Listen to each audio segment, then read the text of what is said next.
سلام عزیزان، ما کارمون تموم شد. نخمون رو گره زدیم. برای اینکه از این حالت پیچ و تاب در بیاد سشوارمون رو داغ میکنیم.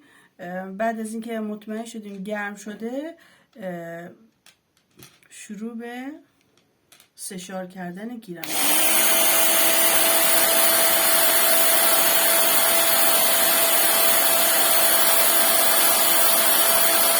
این کار تازه ادامه میدیم که مطمئن باشیم که موردامون گرم شده. با دستمون هدایتش میکنیم.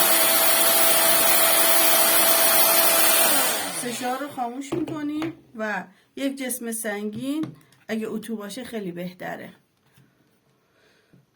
روی کار قرار میدیم. برای 1 دقیقه به نظر من کافیه. نگه میداریم تا صاف بشه. دقت کنین کارمون خیلی از حالت اولیه که درست کردیم خیلی بهتر شده بود و حالت خویدگیش از بین رفته. میتونیم ما زمان بیشتری هم نگه داریم تا کارمون صافتر بشه. به این مرحله که رسیدیم گیره رو بر میداریم، نوار لمه رو روی گیره قرار میدیم. یک مقدار بیشتر از اندازه گیره نوار لمه رو برش میزنیم.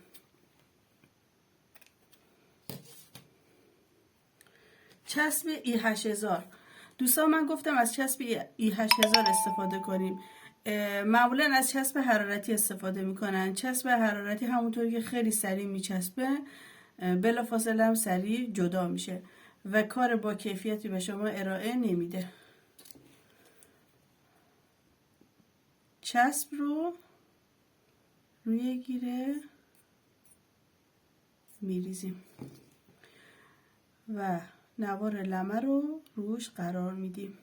مقدار اضافات رو دقت کنین بین 2 طرف پخش بشه بهتره، چون چسب E8000 از چسبندگی بسیار بالای برخوردار هست.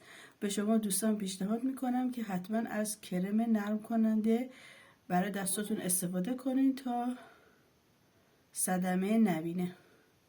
همینطور که دقت میکنین به این مرحله از کار رسیدیم.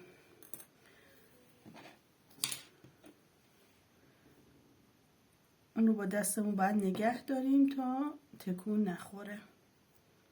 یکم زمان میبره. باز از چسبمون میزنیم و اون رو نگه میداریم تا ثابت بشه. بعد از اینکه مطمئن شدیم این قسمت گرفت، قسمت بعد رو هم چسب میزنیم.